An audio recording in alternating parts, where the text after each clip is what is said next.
Chicos, buenos días.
Bien, chicos, buenos días para todos. Vamos a iniciar entonces hoy con el primer tema de la segunda guía, pero antes que eso voy a hacer un pequeño recorderis y una pequeña introducción a lo que es el concepto de moléculas antes de entrar en detalle en el tema. Entonces vamos primero que todo aquí a compartir.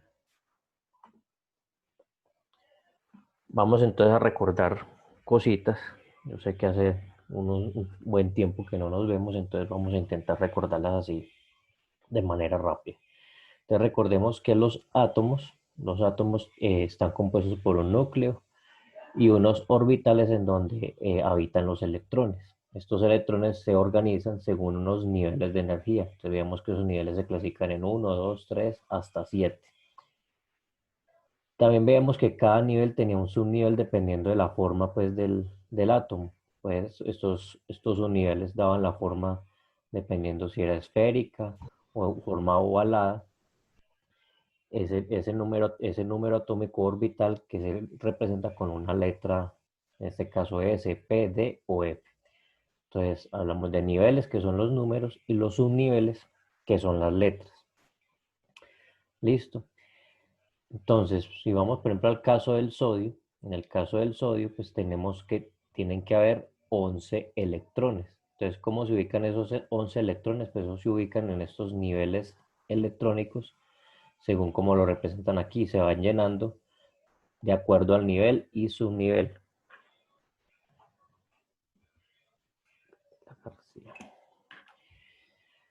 En este caso, por ejemplo, el sodio, aquí tendría 2 acá en este de acá, en el primer nivel. Tendría 8 en el segundo nivel, contando los del subnivel S y el subnivel P. Entonces tendría 2 aquí y 6 acá, serían 8. Y tendría aquí 1 en el nivel 3. O sea que si yo sumara aquí todo, 2 más 8 más 1, me tendría que dar en total 11. Listo. Si nos vamos, por ejemplo, para el azufre, en el azufre lo mismo. Entonces aquí 2 en el nivel 1, 8 en el nivel 2. Y en el nivel 3, tengo que contar aquí todos los que están en este nivel 3, contando el S y el P, serían 2, 4, 5, 6. O sea que el azufre tendría 6 en el último nivel. Listo. Entonces, por ejemplo, si nos vamos al cloro, voy a hablar del cloro. ¿Quién me dice en el último nivel cuántos electrones tiene ese cloro?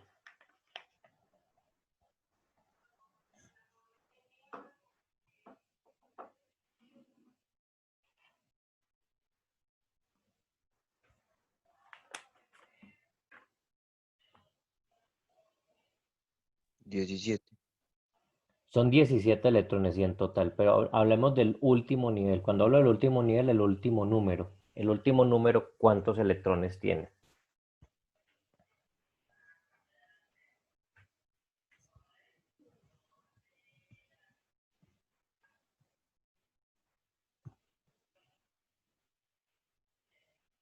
Cambio la pregunta. Entonces, ¿cuál sería el último nivel que llena el cloro?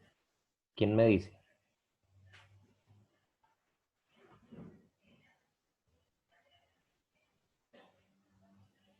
3P.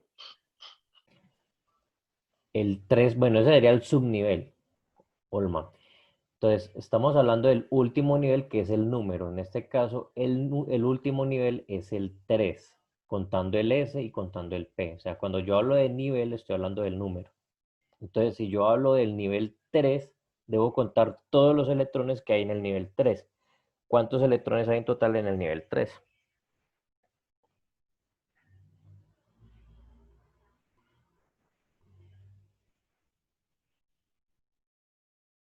La pista nos la da aquí las flechitas. Cada flechita representa un electrón. Entonces, ¿cuántos electrones tiene el último nivel del cloro? 7. 7 electrones. Es decir, que el último nivel del cloro son 7 electrones. ¿Por qué les estoy hablando del último nivel? Porque el último nivel es el que permite configurar. El último nivel es el que permite configurar las moléculas. Me explico. Por ejemplo, en el sodio, el último nivel solo tiene un electrón. Es decir, que a ese sodio, para que quede estable, cuando yo hablo de estabilidad, es que un átomo queda estable si todo su nivel está completamente lleno. Por ejemplo, aquí todo el nivel 3 tendría que estar lleno para que el sodio quede estable. Entonces, para que el sodio quede estable, le queda muy difícil conseguir todos estos electrones. Aquí le quedarían faltando 2, 4, 6 y uno aquí 7.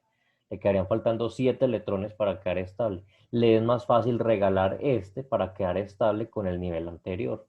Es decir, que estos átomos de aquí tienden a regalar electrones para quedar estables. Mientras que estos átomos de por acá, vamos a mirar por ejemplo el flúor, en el flúor, miremos que tiene en el último nivel 2, 4, 6, 7, lo mismo que el cloro. Entonces, para quedar completo, cuando yo me refiero a quedar completo, es que quede completamente lleno estos 8 electrones, pues él simplemente tiene que robar uno. Entonces, mientras que el sodio regala, el cloro recibe ese electrón. Entonces, si yo combino un átomo de sodio y un átomo de cloro, obtengo una molécula de cloruro de sodio. Voy a explicar aquí mejor en el tablero.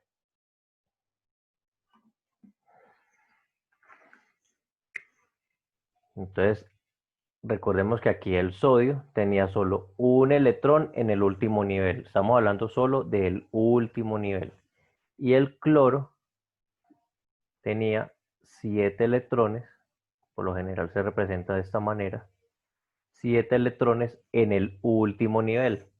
Es decir, que si yo voy a combinar cloro y sodio, al sodio le queda más fácil regalar este electrón y el cloro recibirlo. Cuando eso sucede, resulta que el sodio queda positivo debido a que perdió un electrón. Cuando un elemento pierde carga negativa, pues queda positivo. Entonces el sodio quedaría positivo al perder un electrón y el cloro al recibir ese electrón ya queda con sus 8 electrones de su último nivel completo. Entonces quedaría negativo. A esta molécula, NaCl, se le conoce como cloruro de sodio o sal de cocina. Entonces, ¿cómo se forman las moléculas? La formación de las moléculas se dan gracias a esa interacción que existen entre los últimos electrones de los átomos. Es decir, hay electrones que tienden a regalar y hay átomos que tienden a regalar electrones y hay átomos que tienden a cederlos.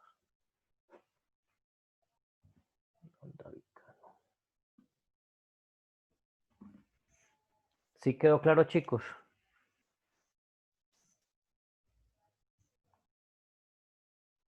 Chicos, ¿quedó claro lo que expliqué ahí? Vamos a hacer otra explicación con otra molécula. Vamos a hacer la molécula de agua, H2O. ¿Qué es H2O? Son 2 átomos de hidrógeno y un átomo de oxígeno. Entonces vamos a mirar aquí cómo se configura en la tabla periódica ese oxígeno y ese hidrógeno. Entonces vamos a mirar el oxígeno. El oxígeno, ¿cuántos electrones tiene en su último nivel?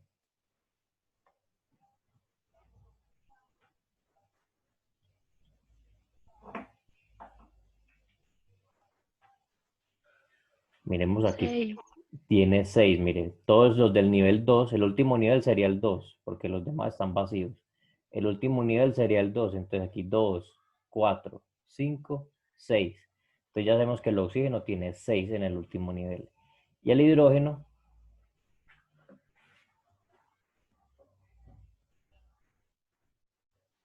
¿cuántos electrones tiene? Tiene solo uno en el único nivel que tiene. Entonces sabemos que el oxígeno tiene 6 y el hidrógeno tiene 1. Entonces yo lo dibujo aquí así. Oxígeno tiene 6, o sea que tiene 1, 2, 3, 4. Dejémosle aquí el 5 y dejémosle aquí el 6. Entonces, para quedar completo el oxígeno, recordemos que para quedar completo él debe tener 8 electrones en su última capa. ¿Cuántos electrones le faltan al oxígeno para quedar completo?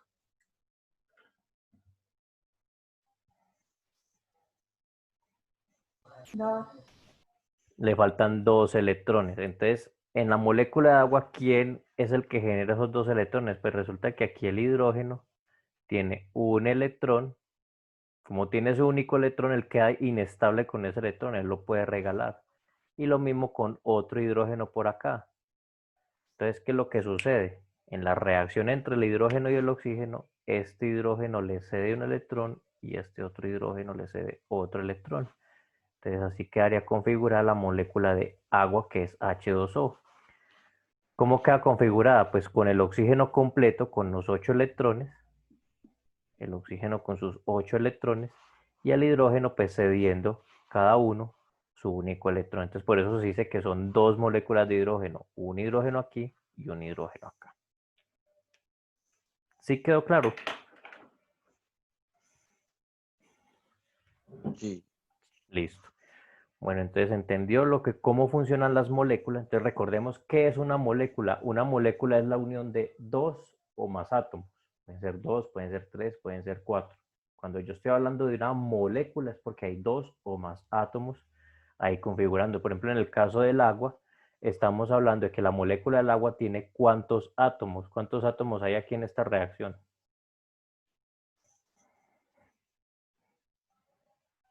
3.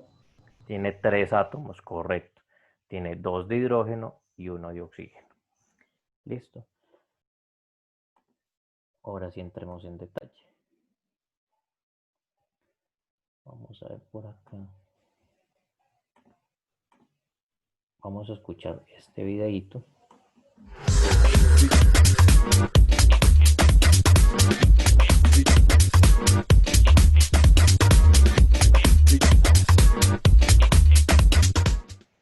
¿Cómo se mezclan los gases? Colocamos la ampolla que contiene bromo en el interior de la probeta con aire y la rompemos. El color rojo que observamos es el vapor de bromo que se difunde lentamente en el aire.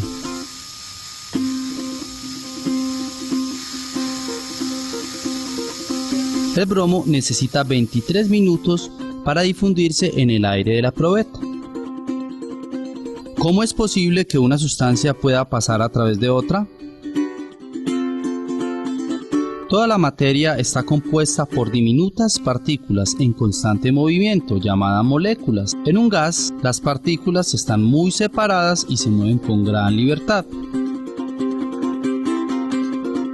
En el experimento hemos dejado que las moléculas de bromo se difundan entre las partículas que conforman el aire. Estas, a su vez, obstaculizan al bromo y por ello la difusión es lenta.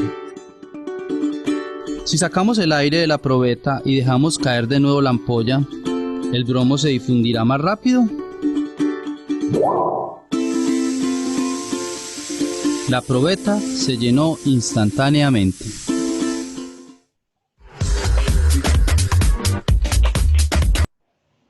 Bueno, entonces, ¿en qué consiste esta guía que introducimos ya hoy? Es reacciones químicas, o sea, cómo reaccionan dos sustancias. Pueden ser sólido y líquido, o gas y líquido, dependiendo del tipo de sustancia, cómo reaccionan estas moléculas unas con otras. Entonces, aquí hacen una pregunta. ¿Es posible que al unirse el bromo con algún elemento que conforme la mezcla de gases de aire forme un nuevo compuesto? Reformulo bien esta pregunta para los que de pronto no la comprenden. Me están preguntando, el bromo es un gas. ¿Es posible que este gas se mezcle con cualquier tipo de otro gas?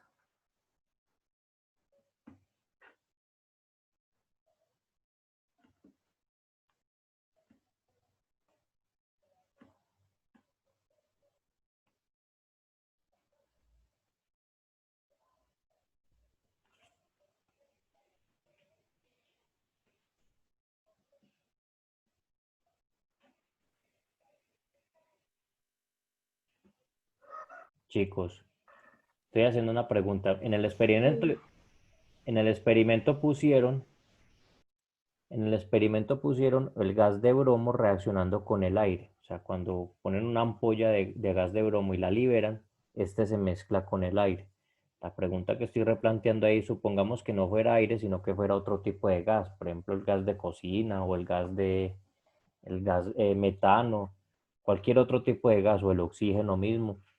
Se podría también dar este tipo de reacción.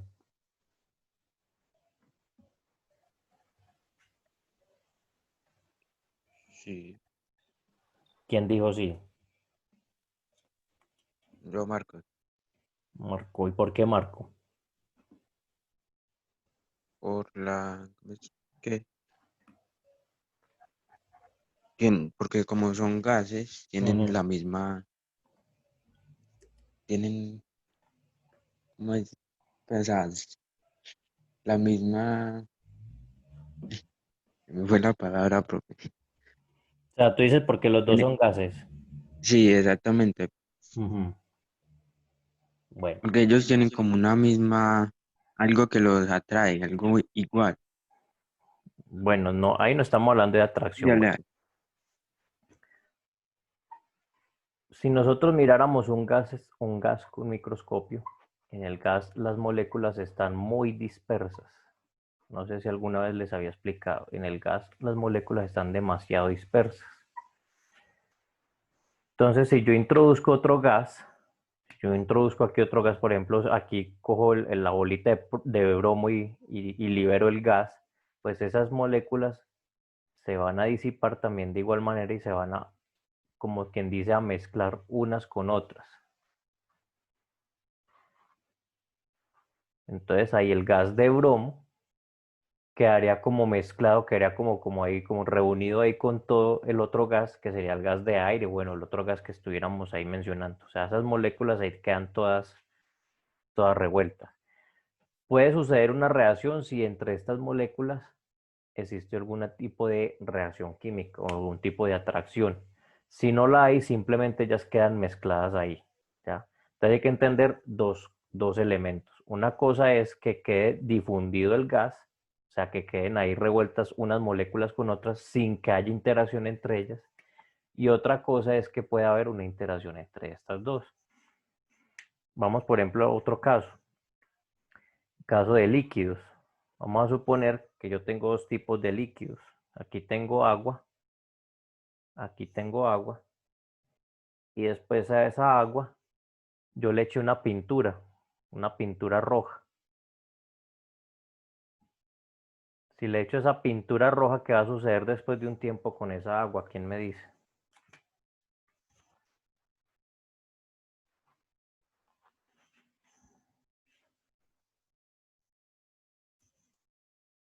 Aquí tengo agua y le eché esa pintura roja. ¿Qué sucede con esa agua después de un rato?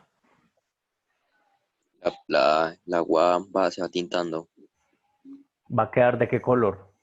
roja. Va a quedar roja, ¿cierto? Ahí está sucediendo exactamente lo mismo. Con los líquidos resulta que las moléculas también tienen cierta separación. Con los líquidos también tiene cierta separación esas moléculas. Entonces, cuando yo echo la tinta o la pintura que esté echando ahí, también esas moléculas de tinta empiezan a difundirse con todo el líquido. Ahí tampoco estaríamos hablando de una reacción, es decir, simplemente las moléculas quedan ahí unas sobrepuestas sobre la otra. ¿Cuándo hay reacción? Cuando existe una interacción entre las moléculas de agua y las moléculas de la otra sustancia. Voy a explicar un caso de una reacción química. Ejemplo, si yo cojo, vamos a hacer aquí, supongamos que esto aquí fuera ácido sulfúrico. Si se acuerdan del ácido sulfúrico, inclusive hicimos un experimento la otra vez por allá, cuando estamos en la presencialidad con el ácido sulfúrico. Supongamos que yo tengo ácido sulfúrico y a ese ácido le voy a echar otro líquido llamado hidróxido de potasio.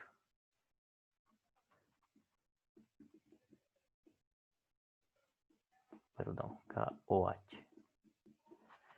A ese ácido sulfúrico le va a echar ese líquido que se llama hidróxido de potasio. Ahí sucede lo mismo. Aquí existen unas moléculas de ácido sulfúrico y aquí hay unas moléculas de hidróxido de potasio. Ellas dos se difunden, pero al mismo tiempo, como son dos elementos muy reactivos, al mismo tiempo tanto las moléculas de hidróxido de potasio como de ácido sulfúrico reaccionan unas con otras. Empiezan a reaccionar entre las moléculas produciendo otra sustancia. O sea, cuando estas dos sustancias se mezclan, la reacción química hace que se produzca una sal conocida como sulfato de potasio. Eso es una sal. Listo. Entonces, cuando yo mezclo líquidos y gases, o sólidos y líquidos, dependiendo, pues, por ejemplo, si yo meto un clavo en ácido sulfúrico, ¿qué creen que pasa si yo meto un clavo en ácido sulfúrico?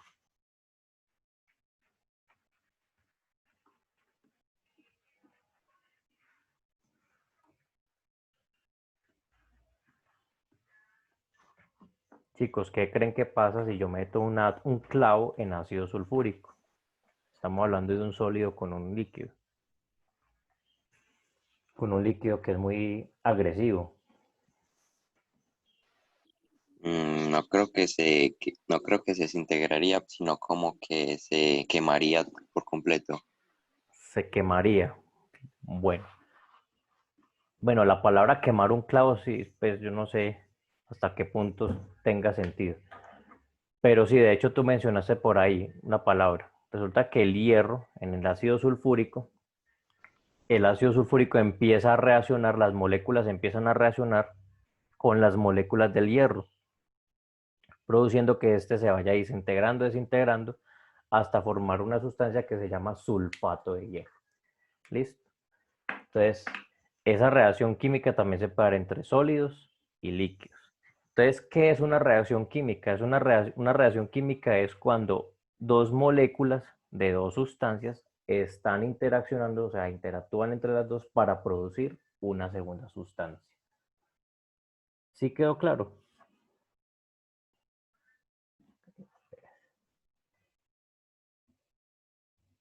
Vamos por acá.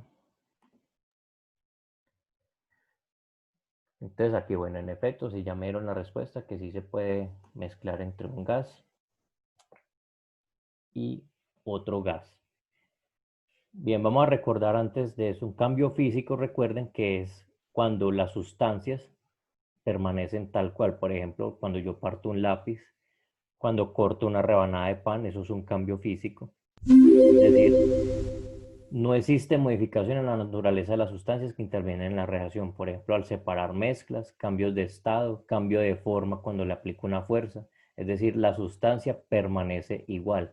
Por ejemplo, en el caso de la pintura y el agua, lo que existe es una difusión. Si yo seco el agua, por ejemplo, cuando tengo una mezcla de agua con pintura, si yo evaporo el agua, vuelvo a tener la pintura de nuevo. Es decir, que ahí no ocurrió un cambio químico, no hubo una reacción. Mientras que un cambio químico ya existe un cambio de sustancia. Entonces aquí ya se altera la naturaleza de la sustancia, haciendo que cambien de propiedad. Por ejemplo, cuando el hierro se oxida, se está reaccionando con el oxígeno, la digestión de los alimentos, la fotosíntesis, el proceso de fermentación en el alcohol, esos son cambios químicos porque hay un cambio de sustancia allí. Listo. Entonces, aquí estamos poniendo un ejemplito. Entonces, en el caso del hielo, cuando el hielo se derrite, este sería un cambio químico o un cambio físico. Físico, ¿Por qué, Molina? porque cambio de forma. Cambio de forma. El agua sigue siendo agua, o sea, el hielo es agua sólida. Simplemente lo que sucedió fue que cambió de forma. Correcto. Vamos con otro. Aquí, ¿qué cambio está ocurriendo?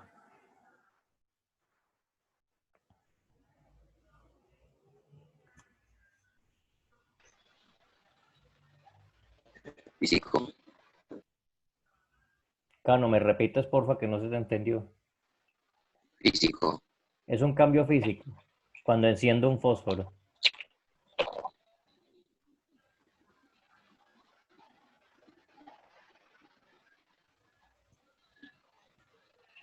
Si están de acuerdo con que sea físico. No, Juan Santiago, ¿por qué? el fuego es un estado químico. ¿Qué produce el fuego en el fósforo? Mm, el fósforo Quemadura. tiene químicos, por lo tanto Ujú. es algo químico.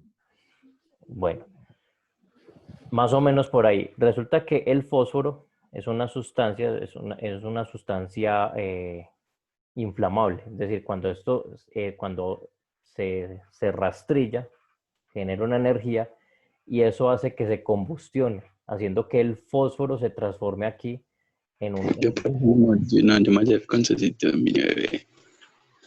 ¿Sabes cuántos años? Yo voy para allá. Valentina, tienes el micrófono abierto. Entonces, cuando esta se quema, se produce un cambio en la materia. En este caso, por ejemplo, la madera, al quemarse, se produce carbono. Entonces, aquí ya hay un cambio químico porque hay un cambio en la sustancia. ¿Listo? Ok, vamos para lo siguiente. Entonces, vuelvo y repito. Entonces, las sustancias que se reaccionan se llaman reactivos, las sustancias resultantes que se transforman se denominan productos. En el caso, por ejemplo, del que le mencionaba del ácido sulfúrico con el hidróxido de potasio, estamos hablando de dos productos que al combinarse van a obtener, perdón, dos reactivos que al combinarse van a obtener un producto. En este caso los reactivos son el ácido y el hidróxido y el producto sería la sal. Entonces, las colisiones moleculares establece que entre las moléculas actúan fuerzas de repulsión, todas las sustancias están formadas por moléculas y entre las moléculas existen fuerzas de atracción. Es decir, cuando hay una reacción puede haber una repulsión entre moléculas o una atracción entre moléculas. Se pueden presentar las dos situaciones.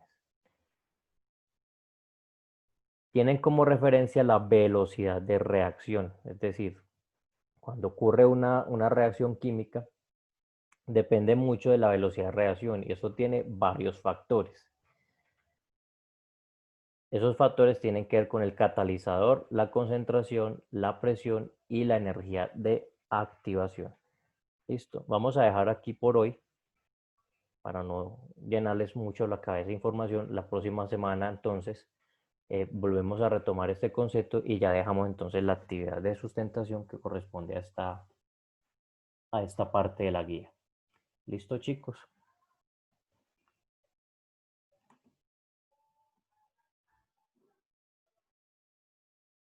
Chicos, ¿alguna pregunta hasta el momento? Bueno, antes de cerrar aquí esta sección, quisiera recordarles a las personas que aún no han entregado las actividades de la guía pasada. Estoy hablando específicamente, voy a hablar de las personas que todavía no han entregado nada. Hay algunas que han entregado una o dos y hay otras que ya entregaron las tres, son 3 actividades.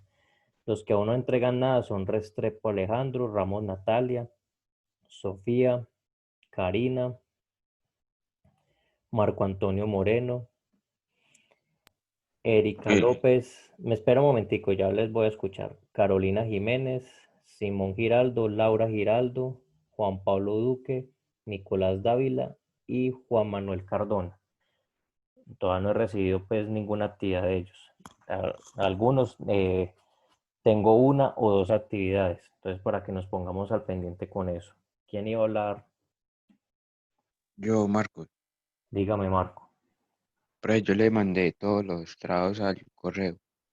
Ah, tú los mandaste al correo. Es que el correo yo Sí. lo reviso muy de vez en cuando. Pero yo les digo que me lo mande más bien por WhatsApp, que ese sí lo estoy mirando todos los días. Pero Ah, bueno, entonces, pues si me lo puedes mandar por WhatsApp, mejor. Si no, entonces espérate que yo de aquí al miércoles voy a revisar el correo, ¿listo? listo, bro. Ok. Vale. Bueno, chicos, dejamos entonces así hoy. No voy a dejar hoy tarea de sustentación, entonces la otra semana sí les voy a dejar entonces la tareita de cuando terminemos pues de ver este tema, ¿listo? Entonces que tengan todos un feliz día. Feliz día, que también, profe. Lo mismo, profe. Chao, profe.